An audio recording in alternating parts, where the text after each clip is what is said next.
What's shaking, everybody? Welcome back to another edition of the Orange Bloods Texas Football Channel. I'm Geoff Ketchum. That is Anwar Richardson. Today's show brought to you by Underdog Fantasy, the best and easiest place and way to play fantasy football. No waivers, trades, or lineup setting.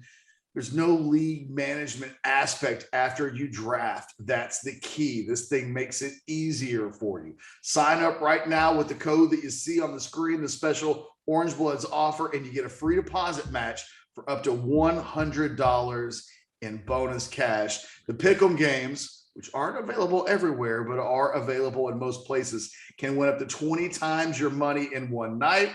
Pick over and under on your favorite player's stats to win big.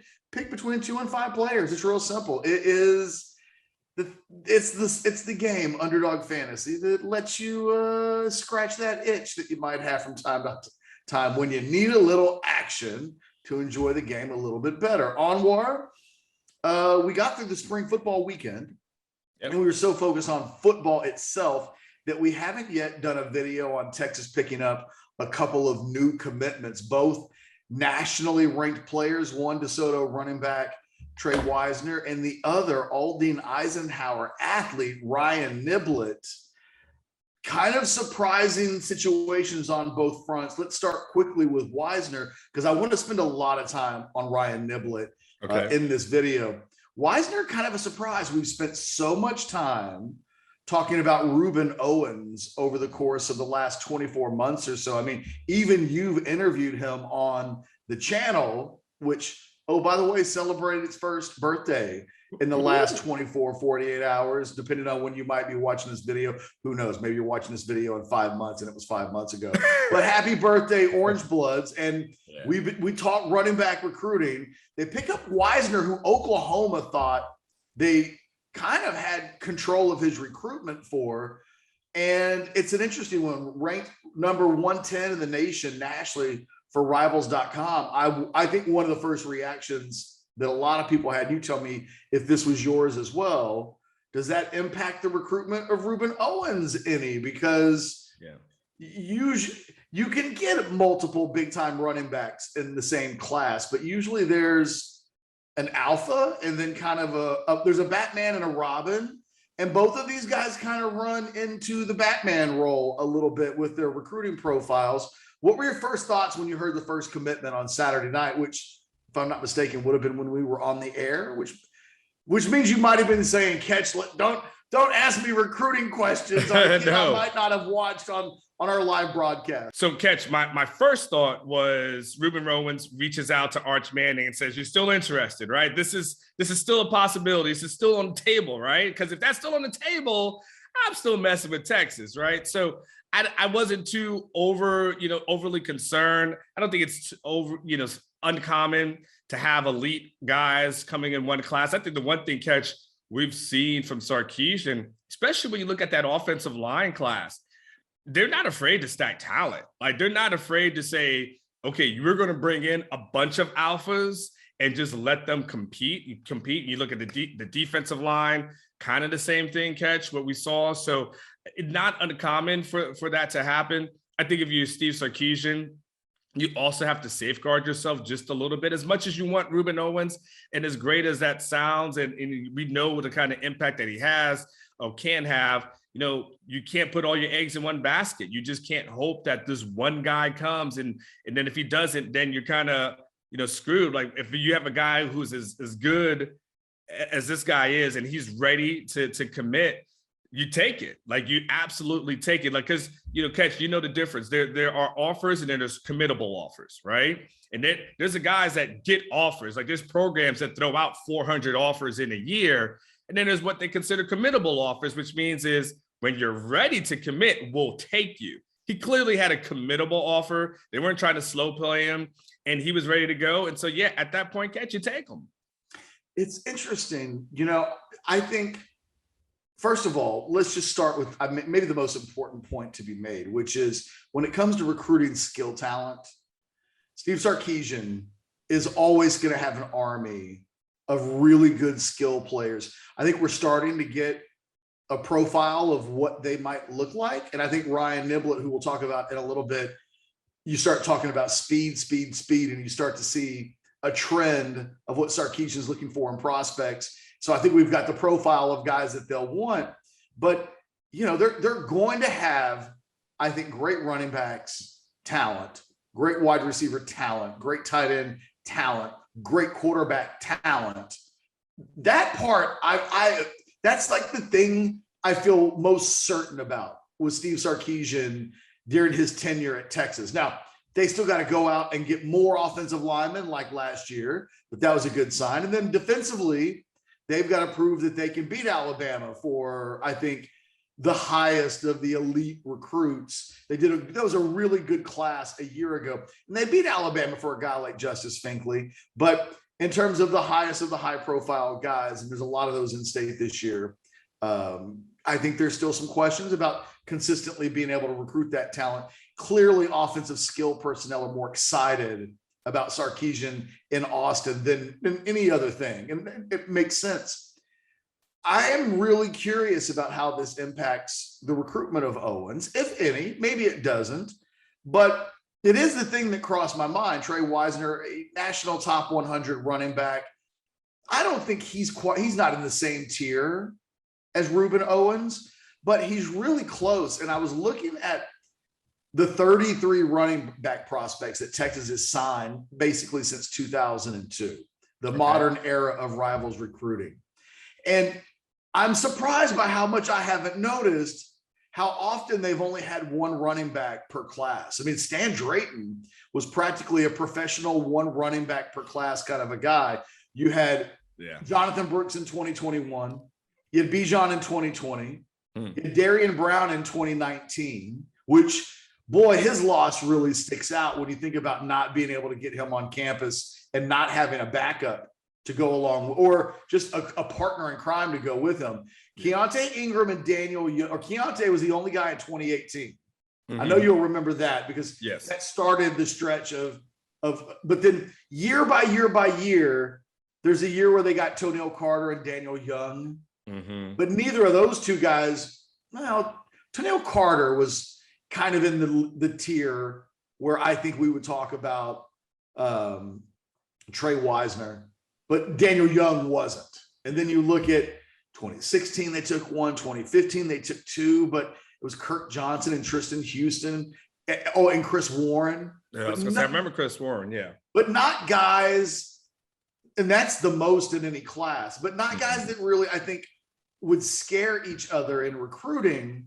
So this is Texas aiming for something bigger than, quite frankly, it's done in the last 20 years or so, is to grab two national 100 level running backs in the same class. We know Texas wants to sign two. So this really allows them to put all of their focus on Rueben Owens for right now and not have to worry about what happens if you miss him and who's the other guy. Wisner locked in, assuming he keeps the commitment. It really is all full speed ahead for Rueben Owens. They're not exactly the same guy, so maybe the coaches can spin this, we rotate our backs a lot, trust us, you're going to play. But it's a bit of an audacious, it's an audacious goal that they put in front of them to say, what we want to come out of this class with is Rueben Owens and Trey Wisner. And I think that would be an emphatic thing to make happen if they can. Those two guys are really, really good. In Texas, traditionally, other schools do it. Alabama's able to do it. LSU's able to do it. Texas trying to do something really that it itself hasn't done in a while. Yeah, Ketch. And the thing that what you're talking about from a recruiting standpoint is like there was always that little fear that, you don't want to rock the boat too much with guys because, Ketch, it's almost like, Texas has been trying to get that thing launched consistently and having elite guys. But then the fear is like, okay, once I got my elite, if I get another one, man, I don't know what's going to happen. And, to your point, Ketch, there were some strikeouts. You remember, before Stan Drayton got it going, remember we had like two elite guys. One was from like IMG. I think there's Trey Sanders. And then there was the other guy, I think, that went to Penn State, if I'm correct. Noah Cain. And, that was like two main. So they did shoot and swung and missed.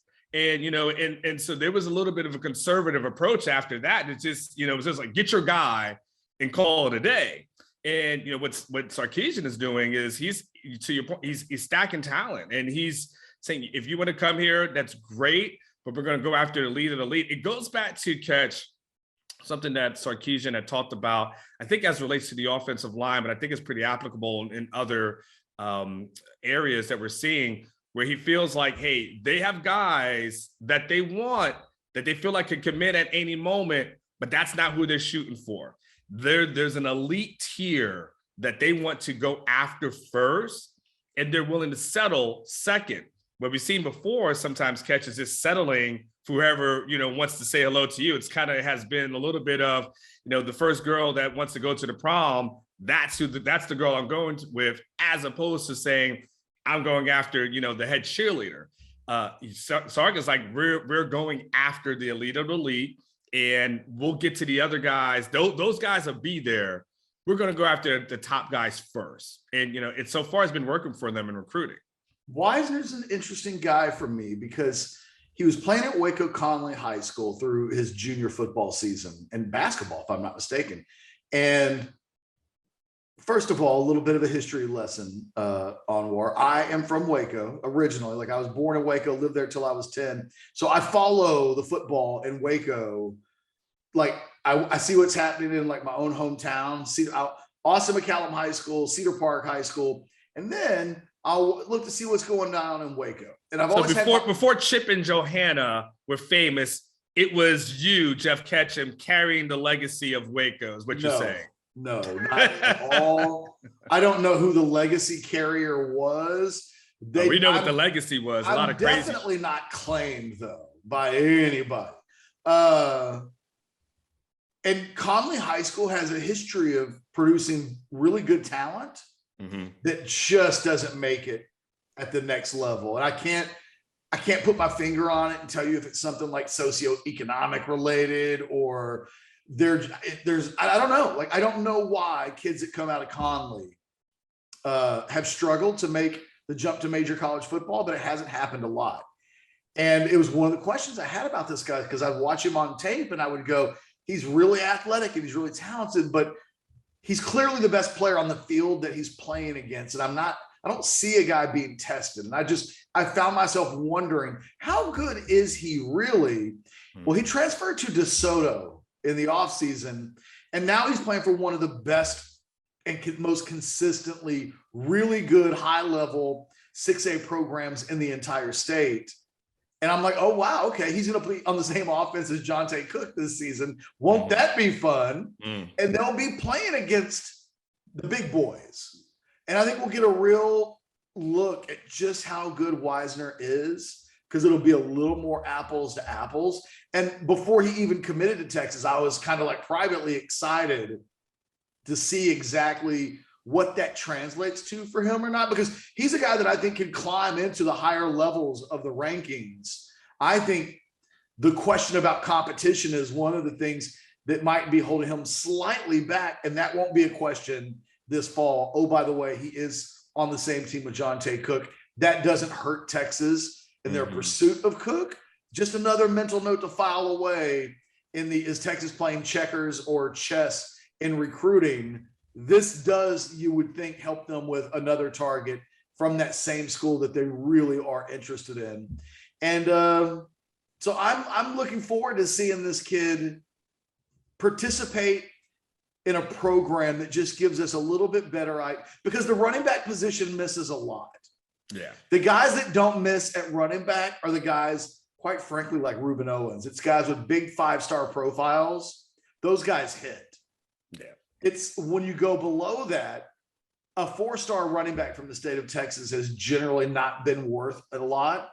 I mean, you can go find a guy at a 3-star level and they'll almost always perform at the same level as the 4th.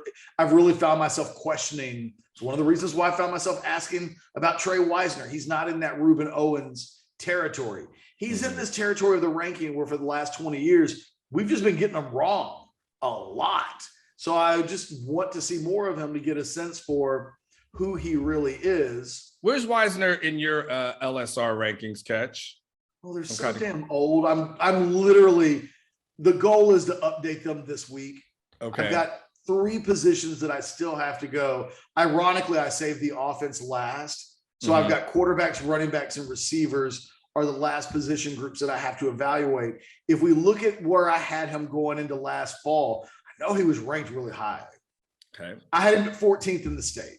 Okay. And just so everyone knows, LSR is the Lone Star rankings that. Yeah, it's my Lone Star recruiting rankings. It's the name of the rankings that I slapped on it back in 1999. And I just never changed it. Even when I took over Orange Bloods, I was like, no, the rankings are going to stay the same. So I've got him as a national 100 type guy to put it into going into the season. And quite frankly, it seems like most recruiting services have him ranked kind of in that area. I mean, Rivals has him ranked as the number 21 guy in the state, but they've got him 110 nationally, which means 1 out of every 5 players in the first 110 players in the Rivals 100 are from the state of Texas. It's a big number. Just FYI, that'll give you an idea of the depth and quality of this class, that there are 50 states in America. And in the first 110 prospects in the Rivals 110, 21 of them come from Texas. That's a huge number. It really is. I have him at 14, which would probably put him in the 75 to 90 kind of range, I would guess. He's an exciting prospect.